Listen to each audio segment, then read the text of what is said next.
Hello, everyone. Thank you for making time to join the second episode of More DEI Discussions. I am Marlon Moore, your host and president of Marlon Moore Consulting, which is a DEI, diversity, equity, and inclusion strategy firm.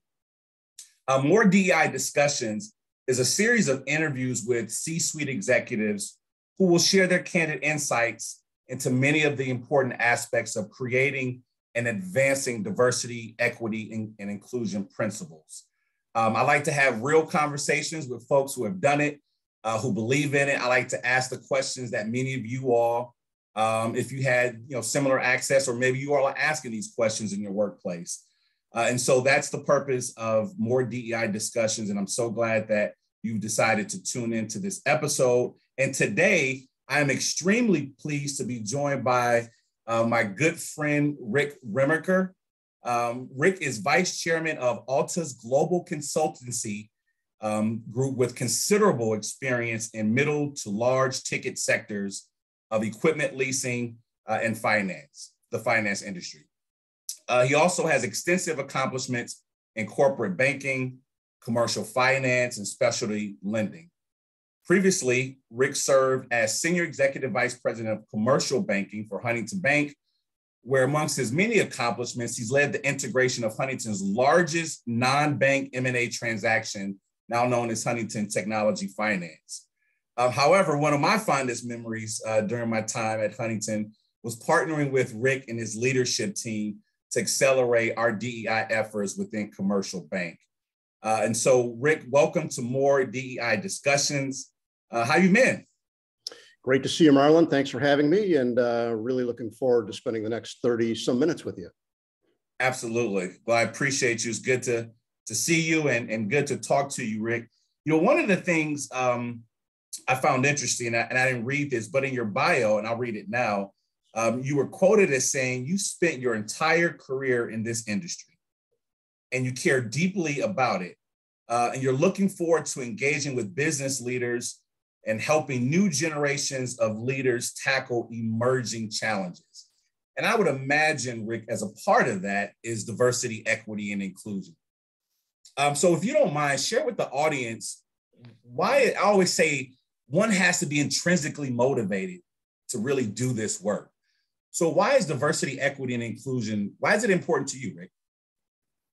Yeah, Marlon, I think all you have to do is take a look around at the events in our country and around the world over the past 24 or so months, and that in and of itself sparks a need for change and awareness, and more than awareness, action.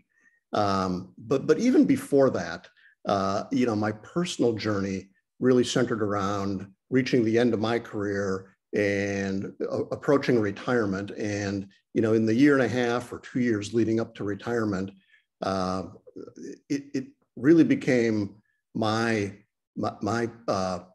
desire, my specific singular goal to leave a legacy, and that for that legacy to be around changing the path of diversity, equity, and inclusion in the commercial bank. And you and I had the good fortune of sharing part of that journey. Now it got disrupted, a year or so in by COVID, but I'm confident that the passion, the framework that I left behind carries on today, now that we're mostly through some of the darkest days of COVID. And I honestly consider it some of my greatest achievements in my career was that very final 12 to 18 months in setting the path forward for a different tone and a different action orientation around DE&I. Yeah, Rick, one of the things that I remember was, you really, because we were working on this together for a while, whether it was supplier diversity or workforce diversity. And, it was almost as if you had an aha moment. Not that it never really resonated with you, but as you said, you wanted to sort of leave a legacy and leave a mark. And I remember meeting with your leadership team and you sitting down and saying, listen, this is really important to me, and I need you all to get behind this. Why were you so passionate about it? Like, what happened, if anything in particular, to where you said, this is what is important and this is what we're going to do and let's get to work? Where did that come from for you? I don't know that there's any one thing that happened in society or in the company, but I think as you, and you won't know till you get there, but as you get to the tail end of your career and you're approaching, the final year or two with a company and an industry and a career, you sort of say, have I left the place better than what I found it? And what will I be remembered for? I think that one of the handful of things that I would be remembered for in my time at Huntington running the commercial bank is DE&I and what we set out to accomplish and the changes we started to make towards the very tail end of my career. Yeah, that's phenomenal, Rick. One of the things that I have observed across the industry, that is growth has been incremental, whether it's the number of CEOs, Black in particular, even women, the growth has just been slow and incremental. Why do you think progress is taking so long? Yeah, difficult question, right? I mean, that's a very complex. It's a very, very complex question. And I know we'll talk probably a little bit more about measurement and goals and objectives and things like that. But I think too often, Marlon, that it is the DE&I and aspects of it are viewed as compliant behavior. I need to do this because my boss told me I need to do it. I need to do it because it's in my goals and objectives. I need to do it because our DE&I officer is meeting with me and I need to show some progress. But if it doesn't come from the heart, if it doesn't come from the belly, if you don't seriously want to make change and see the benefit of making change, then you're only going to get incremental progress. And honestly, I mean, the other elements that I think, and these are difficult words to hear, but we've got a lot of people that are biased, implicitly biased and unconsciously biased, as we know. I think we all have unconscious biases, and I applaud all the work that we did and that a lot of others have done around the awareness of unconscious bias. But there are still a lot of people in leadership roles in this country that have biases, whether they know that or not. Yeah, Rick, I so appreciate your candor there, and that's why we have these discussions. But I think you really nailed it. Because again, we talk about intrinsic motivation. I think organizational leaders and organizational team members in general have to fundamentally believe that diversity, equity, and inclusion drives performance. It promotes innovation. You outperform your peers. And if one fundamentally believes that, then to your point, it goes to the competitive advantage of the organization versus just being a check the box or compliance initiative. So your point is well taken there. I mean, did you or I see, 2 years ago or 3 years ago that there was going to be a massive shortage of talent and labor across virtually every job that you could possibly fill? We didn't. But for those that took an approach to diversity, equity, and inclusion earlier on, they've got a broader talent pool to choose from. They've got a stronger organization. They probably have less turnover today. They probably have higher employee satisfaction, and they probably have a more fertile organization to attract a diverse group of candidates to join. So yeah, that's a great point. To that point, Rick, I recall you were an executive sponsor of a business resource group at one point in your career. Why was that important to you to really set the climate of an inclusive culture? I think it starts at the top. And as a senior leader, I wasn't the CEO of the organization, but I reported to the CEO. So I was that next level down, one click down from the chairman and CEO of a publicly traded company. And I think that you've got to walk the walk and talk the talk and demonstrate the core values. So being able to support a group of colleagues, no matter what it is. I mean, Marlon, I think too often when people that are less informed about DE&I hear the words and they think about it, they think about ethnic diversity. And as you and I know, and as many of your listeners know, there's so many other types of diversity. And there's a difference between diversity and inclusion, but gender diversity, ethnic diversity,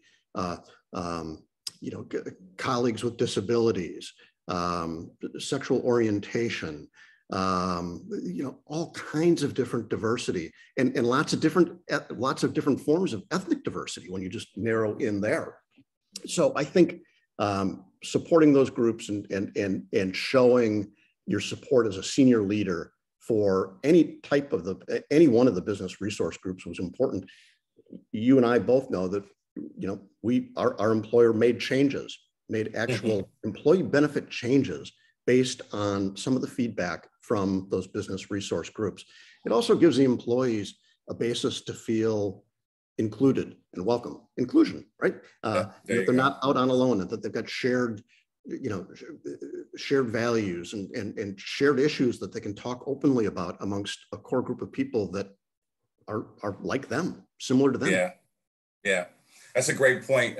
Great point, Rick. Going back to ethnic minorities or incremental progress, the industry has seen progress as it relates to women, white women specifically in D&I. But when it comes to ethnic minorities, Blacks, Hispanics, Native Americans, so on and so forth, what do you think is important for ensuring their readiness for leadership opportunities? So this is kind of a three-part question, if you don't mind. Yeah. So why is it important to get them ready for leadership opportunities? What is their role? And then what is their manager's role? And one of the things before you answer, and hope I don't steal your thunder here, but I very vividly remember you pulling together a group of your high performers within commercial bank and making sure that your leaders got a chance to know them. So, with that backdrop, how do we get folks ready to move on to that next level? Well, it's important, and you're not going to change the statistics at the top of organizations unless you start at the bottom and in the middle. This isn't going to change overnight, but it also can't change 2 decades from now, Marlon. That's right. There has to be continual progress, and I think, some of what we did and some of what has to happen is what I call risk sharing, and that's the role of the manager, but it's the role of the colleague. Manager has to be willing to take a risk on a colleague and see the potential. And this isn't, I don't think it's a binary decision. I don't think it's a succeed or fail decision when you take a risk. It's, let's try it. If it doesn't work, there's an opportunity then to make another move. Maybe not back to the role that the colleague was in before, but often to something different. I think as a leader, as a manager, one of your primary responsibility is to find the right puzzle piece for the puzzle and putting things together and trying different things and experimenting and taking a chance. And, but I would say that it's not all on the manager. It has to be, there has to be a risk element to the colleague as well to try something. In my career, I know in your career, in your decision to start your own business, very scary decisions.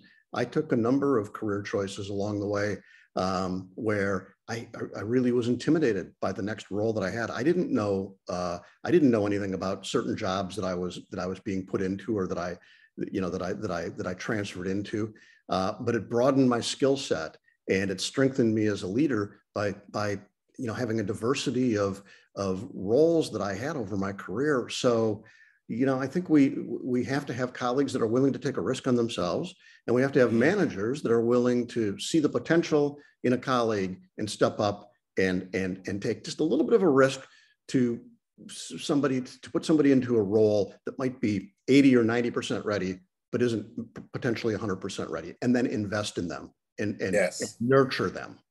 Yes, Rick, that's a great point, because I'll be honest, what I hear so much is that what you just stated, it happens for non-minorities, but doesn't happen for minorities nearly as much as it could have. And so I really hope those who are listening to today's discussion, really think about how do you promote lateral movement? How do you promote promotions, make the investment, take the time to ensure that individual success, both your non-diverse colleagues, which happens, especially your diverse colleagues, because one of the things that we know to be true in a lot of organizations, Rick, is you tend to want to grow from within. So what better sort of population or pipeline to improve your representation from those who already know the organization? Well, there's a lot of work that has to be done with your existing population, wherever it is, but there's a lot that has to be done on the front end of that hiring pipeline. And it's too easy to point the finger at your HR partners and your talent acquisition area and say, well, gee, they didn't deliver a diverse slate. They didn't, deliver diverse clients for me to hire. So I'm hiring the white male or whatever it might be. And you know what? You own that as well as a hiring manager. And that's one of the things that you and I worked on. And instead of me surrendering to, our external recruiters and our talent acquisition team wasn't bringing us the candidates, we went, and my leadership team and myself went out to HBCs and to organizations to create the pipeline, to fuel that pipeline, to take control of it ourselves. And not point the finger at our partners. Be part of the solution, not pointing the finger at what the problem might be. Yeah, Rick, there's a lot of chief diversity professionals out here smiling ear to ear, grinning from ear to ear, but behind that comment. So I appreciate you for sharing that. And you're right, everyone in an organization owns DEI, not just talent acquisition, not just HR, not just the chief diversity officer. So really appreciate you sharing that. We've all heard the phrase, especially in business, what gets measured gets done. There's so many organizations that shy away from diversity metrics, or I like to call them accountability metrics. And you mentioned that a little bit earlier about competitive advantage versus compliance. Not really the same thing here, but why do you think do you think metrics are important? And if so, why? I think they're important, but I don't think they're the be all end all. And I think they're important just to get things on radar, to ensure that the conversations happen, to ensure that actions happen. So I'm absolutely supportive of diversity, equity, and inclusion objectives in managers and leaders, annual goals and objectives, of measuring it, of reporting on that. But I don't think in and of itself that that's going to do much beyond the incremental progress that's occurred over the past 5 to 10 years. I really think that it takes more. And I think there's different phases. And I think by having goals and objectives and by having measures, I think you at least start with the awareness. And I think that's really the first phase in DEI is awareness. And then I think the next phase is winning hearts and minds. And that's important. You've got to win the hearts and minds.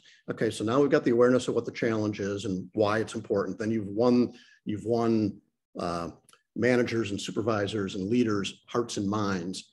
Then it's action orientation as phase 3. And then I think the final phase is sustainability. How does it not fall flat on its face after you've had some success, some initial success? So awareness, you start with awareness, and I think the goals and objectives really help with that awareness. Yeah, you know what? I'm actually taking a few notes here, Rick. That I like that, especially the sustainability, action, and then sustainability. I think that really goes a long way to supporting, the advancement of this work. So let me go a little deeper for a second, because as we've shared with our listeners, we've partnered in this space before. So I want to ask this question for any chief diversity officers or leaders of this work, or someone who is interested in getting into this work as a D&I practitioner. I met with you one-on-one, and I've met with your leadership team. So Rick, what do you think are some key attributes for a chief diversity officer? That's kind of the first question. And then the second question is, how do they win the hearts and minds? What are you looking for when the chief diversity officer comes into your office to talk about the work? Well, I think first and foremost, it has to be passion. This can't be compliant behavior. It can't be, I'm in this role and it check the box type metrics and check the box type. We're having a quarterly meeting and we're going to do some compliant behavior. I think there has to be a sincere passion there in the DE&I role. And then what I look for and what you possessed and what we partnered on was creativity and be willing to try things and fail and be willing to bounce ideas off one another. You and I, along our journey, had some ideas, some of which we tested a little bit and we weren't quite there on the right approach, but we tweaked them. And we came back and we circled around and we never, and it's okay to try things that don't work, but creative ideas. You're not going to have success. We're only going to have, any organization is only going to have incremental success if they keep trying the same things. And if they just talk and you just have meetings and you're reporting on the data. But if you're not changing the paradigm by trying different things, by experimenting, by not pointing the finger, I mean, we only, in my organization, we only really started to achieve meaningful stepstone results, stair-step results, is when we took things into our own hands and developed an action plan and ignited. I think my role was just igniting a fuse in a group of 15 direct reports when they saw my passion. And that's really what changed the course of where we were headed. So, I think those are the key attributes. Yeah, very well received. So, Rick, as we kind of wind down, you've had a very extensive career. What would you say is your greatest achievement, even today, even as your role as vice chairman of Alta? What's your greatest achievement in promoting DEI? I take a look at my final 6 years at the organization that we worked together at. And as I started in that role, we had 12% diversity in my direct reports. When I retired, there was 40% diversity. And I can applaud that. And we could be happy about that. And I consider it to be a success, Marlon, but there was more work to do. We could do even better than that. And there were challenges deeper in the organization that I think we were about to solve and about to make meaningful difference on. But I'm proud of that. I'm proud of going from 12% diversity of my direct reports to 40% when I retired. And I think that's a contributing factor to the success we had as an organization. Yeah, I totally agree with that, Rick. Representation is where it starts in a sense. And those are phenomenal results. So let me ask you this. If you can go back and do anything different, what would it be and why? I would start earlier. I would start earlier with less talk, more action earlier. Okay. Stop talking about it. So I think if I go through those phases that we talked about before, we won the hearts and minds. You convinced me. We as an organization believed, and I think it was sincere belief broadly, but there wasn't as much done around, okay, what are the specific measurable actions, as you talked about? What are the specific measurable actions that are going to change the course of where we're headed? And we got to that. I would have loved to have gotten to it 2 or 3 years earlier, and which would have resulted in even greater success by the end. Yeah, I appreciate that. Rick, I saw a statistic recently that read, and I believe still holds true, white males account for 72% of corporate leadership at 16 of the Fortune 500 companies. How can white males become better allies, not just in promoting DEI and the awareness piece, but moving us in the right direction faster? Make yourself more accessible. Make yourself more accessible. Make your direct reports more accessible to diverse colleagues in your organization.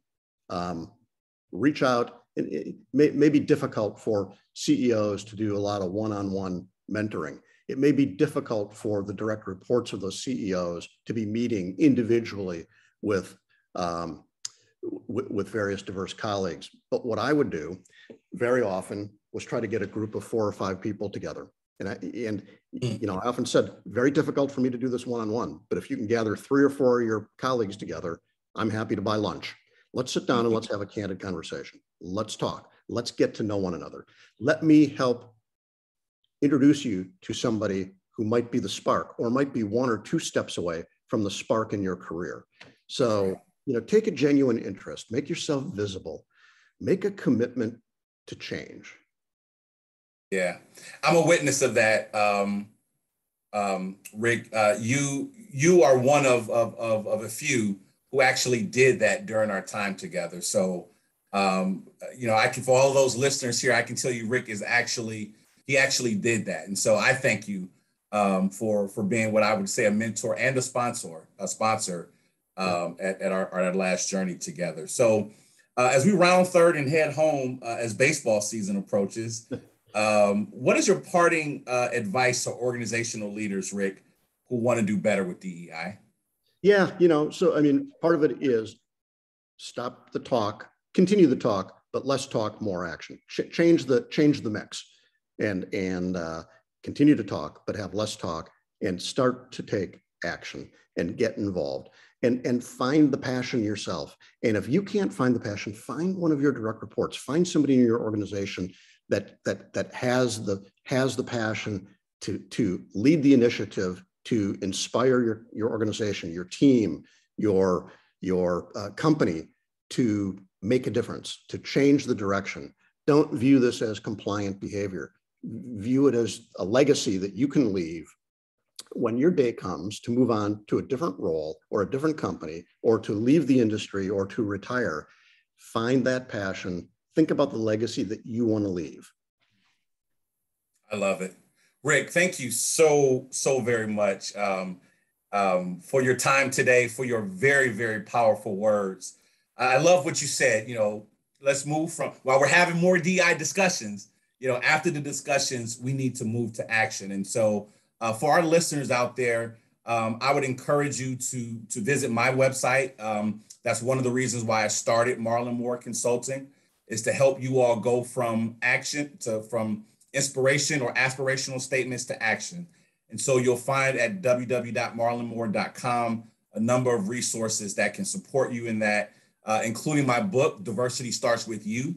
No pointing fingers, it starts with each one of us, and it takes each one of us to create a more diverse, equitable, and inclusive workplace and community. So with that, again, Rick, thank you so much for joining us today. Very glad to see you and spend this time with you, and look forward to staying in touch.